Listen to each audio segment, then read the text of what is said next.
live. All right. Good evening. Welcome to Tuesday, June 15th, 2021 regular Selectmen's meeting. We have a full board of selectmen and selectwomen, including our two newest members. We have the town manager, the town clerk, the chief of police is with us, and we have our finance director on Zoom. Please stand with me and salute the flag. I pledge allegiance to the flag of the United States of America and to the republic for which it stands, one nation, under God, indivisible, with liberty and justice for all.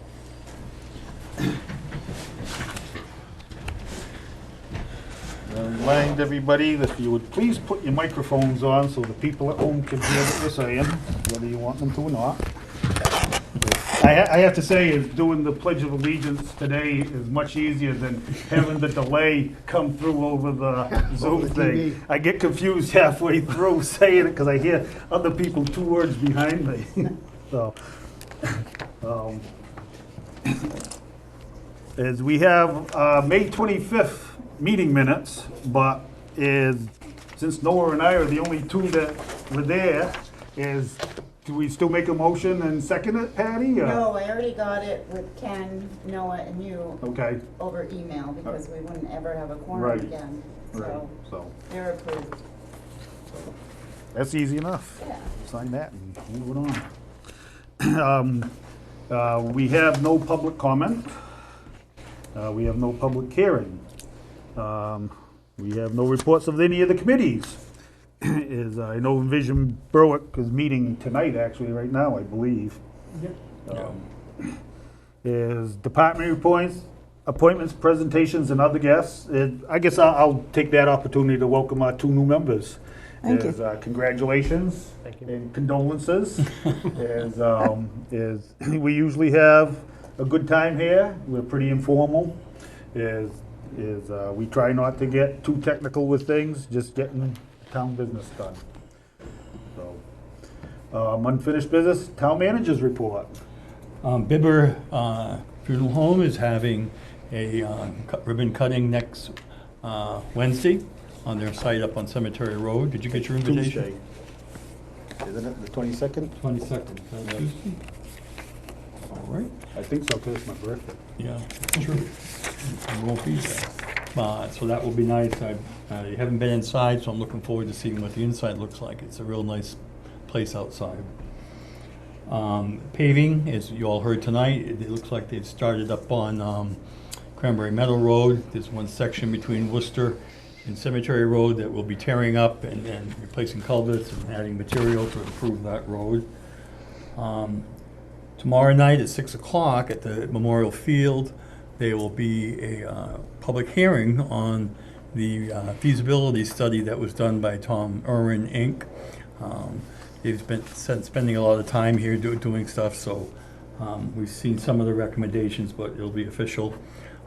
They're going to do it under the pavilion, so if anybody's interested from the public or from this group, you can attend. They've done an excellent job. Coast Bus has sent out notices to me that they're having a hard time finding people, so they're going to be changing some of their schedules, and what they're offering for full-time employment is pretty impressive. You know, Starting pay for a CDL bus driver is $21.25 an hour, I think. Yeah, we're on that. Yeah. Yeah, so hopefully they'll, I didn't see any schedule in this area that's changing. I think the only change we might have in Berwick is on Saturday afternoons. They're gonna do every other run, I think is how it's gonna be. So there's daytime schedules will be the same. The weekday schedules, I believe, will be the same. And then, like I said, Saturday afternoons, I believe they're cutting half the runs. As they did report that they're up over 60% of their pre-pandemic ridership, so that's a good thing. And things are up and coming at least, but. Yeah. We had submitted earmark application through Senator Collins' office, and if you watch the news, that has gone nowhere. So she's trying to put together her own. So we're all in a holding pattern. We We submitted 3 proposals, one for the water department, work we're doing there, which is, I got a geophysical report from them, and they're gonna start, they picked a couple of sites where they're gonna do some test wells to see what the water quality is and the volume. They need 300 gallons a minute, so we'll see what they find. What are the sites, Steve? They're up on Rochester Street and Hubbard Road? on Hubbard Road. Yeah. Oh, they're on Hubbard Road? Closer, the ones I saw are closer to the plant than I thought they'd be. Yeah. So we'll see what they get. When is that gonna happen? Within the next month, they'll start testing. Let us know. I will, for sure. There's one that belongs to Great Works Land Trust that I'd like to see that. That's free and clear, hopefully, and the others may be looking for purchases and stuff. And we're in the process of finalizing all the paperwork for the bond that we have been approved for, and we're just getting all the legal stuff taken care of this week. So that's all I have at this time. Any other questions of Steve? If not, we'll move on. Selectmen's communications. I don't know if the rest of the board got it, but as Linda was on the school board, she is no longer there, so we have an opening, a vacant opening on the school board. We've had one person submit a letter expressing interest. I'd encourage anybody else that may be interested to contact. We have another one too. We have another one? Two now. So 2 now. So they'll be at the June 22nd meeting. So there's, Yep. and that will be to fill out the Linda's term. Yep. So, That'll just be straight appointment from the board. yeah, Okay. right. So, no, the selectmen have the choice of leaving it vacant, but we typically don't unless it's very close to an election, so. Other than that, I don't really have anything. Don't we have the water board appointments coming up too? When is that? Sewer board? Yep. Yeah, that's sewer board. Happening the 22nd. It's reinstatements of Ben and Okay. the other person. Stephanie? No. No? Oh, yeah, I can't remember who it was. I know. Yeah, sorry about that. I didn't think we got involved in the sewer board. We appoint the trustees. That's it? Yeah, we appoint the We trustees. did. Ken Yep. and Ben. Yeah. Yeah. So- You appointed Lisa Eustis for a 1-year term. Oh, yeah, Ken Hall's the other one. Yeah. Yeah. Ken Hall. Yeah. And Ben Niles. Yeah. Plus, you have the MS4 annual report coming up, and Christie will come here to do that. That's stormwater stuff that we're forced to do. So she manages that for us. So that brings us to our accounts payable.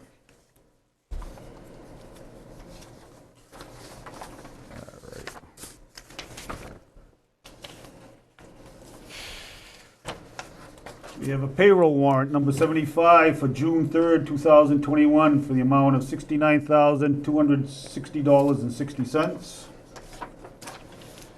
We have an account payable warrant, number 78, for June 8th, 2021, for the amount of $953,228.28. We have a payroll warrant, number 79, for June 17th, 2021, for the amount of $75,009.17. We have an account payable warrant, number 80, for June 15th, 2021, for the amount of $112,120.70. We have a payroll warrant, number 77, for June 11th, 2021, for the amount of $74,742.41. And a payroll warrant number 76 for June 10th, 2021, for the amount of $80,369.02. I'll make a motion that we pay our bills. Second it. Excuse me, Tom, was the AP 78 25 cents or 28 cents? 78. Let me find which one that one was. 76. 79, 75, 78, 25 cents. Sorry about that. That's okay, thank you. We have a motion and a second. Any discussion? If not, I'll raise a show of hands. All those in favor? Aye, 5-0. Thank you. And we jump to new business. Is, Patty, should we move the election of the chair and stuff up first? Yeah, you can. Yeah, let's make it official. Sure. We have election of Board of Selectmen Chair and Vice Chair. I'll open it up for nominations. I nominate Tom Wright to be chair. Thanks. You're welcome. I'll nominate Well, you to be, we need a second for that. I'll one second first. that. All right. Already went over this. Any other nominations for chair? I'm supposed to say it 3 times, but I'm not gonna bother. All right, we have a motion and a second for Tom Wright to be chair. Is all those in favor? 5-0. And now we have the election of vice chair. We have nominations for vice chair. I'll nominate Noah. I'll second it. I'll accept it. Any other nominations? If not, as I'll put it to a vote, all those in favor? Okay, 5-0. Congratulations. And my first thing to do is next week I get to run a meeting. Yeah. It won't be hard. You get this. All right, now we'll go to the ratio declaration and reimbursement application. We do this every year. The state looks at, they come in and do their audit every year of our assessing records and make sure we haven't made any mistakes, and usually we're in pretty good shape. It's you have to report the total number of homestead exemptions, and I guess this year the total number we have is 1,441, which is a nice big number. And if people haven't gotten their homestead exemption paperwork in, I advise you to get it in. You save some money. So the State Revenue Services says we should set it at 94%. Our assessors are saying, no, we'll set it at 100%. It's based on value, and we just had a reval, so I'm not sure why they're saying it's 94%, but our recommendation, their recommendation is to declare it at 100%. Any questions for the town manager? Is this why Lisa is here for this part of it, or? No, she's No? for the Yeah. executive session. Okay. You know, they explain this every year, and we go through the same discussion every year. You know, we're allowed to go up to like 110% or something like that, aren't Yeah. we? But Well, 103 this year. 103 this year? Yeah, Okay. and as low as 85%, Yeah. so. So typically, we've been doing it at our 100% ratio because that's what our accountants, you know, tell us that we should be doing. Is that what it's been the last couple of years? Yeah, it's been about 100%. I think one might have been at a little over 100% one year, but the reval kind of brings that all back in line. So, and our reval was done, what, 2 or 3 years ago, so Yeah. we're in good shape. So why does the state get involved in it? Because it's based on all their school numbers and what they allocate for each town for schools. It's based on their evaluation, Okay. so, and what we declare, so. Will they go with what we're saying? Huh? No, theirs is usually, So they're gonna go with 94? no, the ratio will stay the same, but they use different numbers for valuation. I don't know why, but it's, Yeah. they just do. Yeah, no, nothing's gonna change for us, whether we go to 94% or 100%. It doesn't matter, no, because the state already figures that all in for their end anyways. Yep. So, if there are no further questions, I would accept the motion to set the ratio declaration and reimbursement at 100%. So moved. Motion, do I have a second? Second. Any further discussion? If not, all those in favor? Aye, 5-0, Patty. Now, they only left 2 spaces for us to sign this for some reason, so we'll have to, Just write small. Right, small. well, if Ken was here, he writes it small enough for all of us. So just down in there somewhere. All right. And we have our June 8th election. Is, let me pull that up, 13.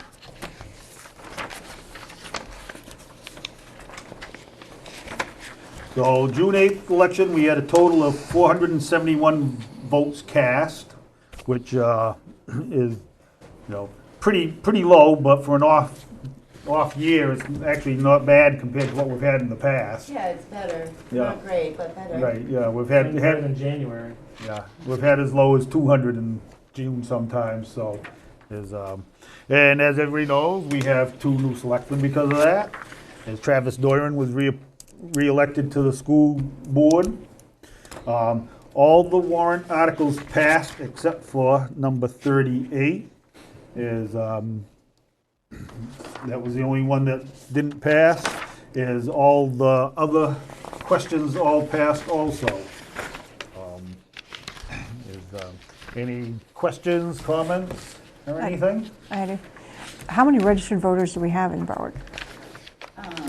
6,717 after the November presidential election. I haven't updated it since then, but we had 6 or 7 new registrations at this election.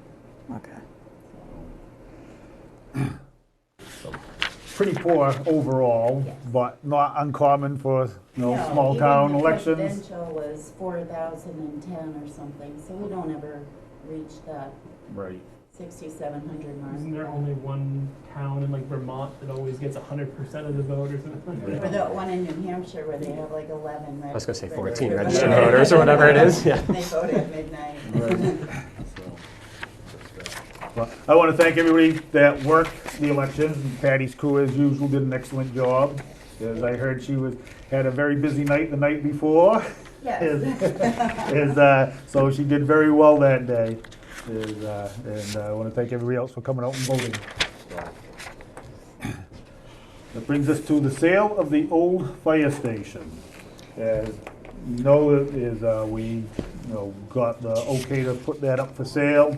We had it appraised last year of around 600,000. Yeah, just over 600,000, pretty much in line with what we have it assessed at, so it didn't surprise me. It was very thorough. It was quite an extensive report. So, You don't have anything in policy that tells you how to do that. You could put it out to bid and see what you get. You have had some interest in it from different people. Those who have expressed interest, I did send them an email telling them that it was approved, so if they're interested, pay attention, because we'll be doing something with it.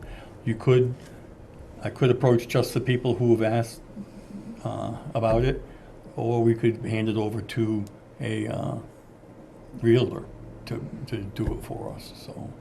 That's what we should do. Yeah, you should put it out there so that everybody Put it out. has the Someone will opportunity. bellyache Yeah. about Yeah. it, so it's gotta go out. Yeah, we don't have time to be showing it, and Oh. I don't know anything about real estate, except it's expensive, so. That's their job, the realtor's job, let them show it. But yeah, I think that if you don't put it out there and someone says, oh, I didn't get the information, I didn't know. Yeah, okay. So some of the other questions that I have about the sale is I've talked to Steve about that, about what kind of restrictions that we can put on the sale of it. What'd the committee have to say? Is whether we can say no residential, things like that. If you could answer that question for us, can we do something like that? That's a planning question. I don't know if you can do that or not. I don't think you can restrict it. I think you can because I don't know, to be honest with you. I my don't know. house was previously owned by the Mormon Church, and when I bought it from them, there was a restriction in the sale agreement that said strange restriction, but it said you could not use the house to sell liquor for a year after I bought the property. No. That was a restriction that was in the actual buyer's agreement, that I just couldn't turn the house into a bar, was essentially what they were saying. I had no intention of doing that. Like I say, But it was in the buyer's agreement, and both real estate, people that I was working with, both, they'd be like, that's just what it is, that's just, I'll do some research and find out if that's what you would like to do. We can just Well, write it up that way. If you know, you can. I think that we need to concentrate on, the commercial side of things, the retail side of things. Yeah, I'll second that. You know, We is, gotta have enough going on, yeah, the is, edge.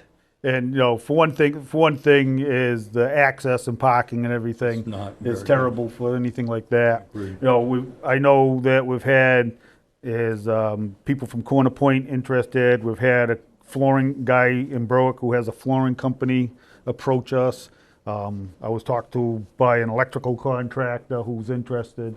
So there's a lot of interest out there for commercial properties. Great Falls expressed interest in it early on, so I let him know, because he likes to buy up all the property around him to control what goes in.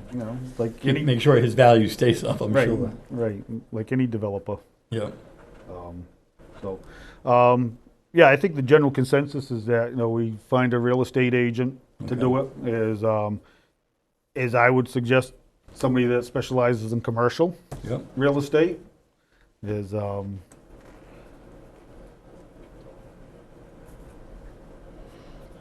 the idea is that when we sell the station, the proceeds are gonna go back into paying down the debt on the new stations in the public Yep. safety complex, so. Yeah, It should be about 1 year's worth of one payment, the debt service. any, I'm always the easiest. any other questions or comments on that subject? No? We have no other business, second public comment. We do have a executive session to discuss personnel. Before we get to that, is there any other business and non-agenda items anybody would like to bring up? It's pretty quiet. We're gonna be discussing personnel, I don't believe we will be making a decision No, you don't in need the to. meeting. You don't need to make a decision. You just, tonight, so we will not be coming back into session. So I will make a motion that we go into executive session under Title I, subsection 405-6A for the discussion of personnel. Second. Any further discussion? All those in favor, say aye.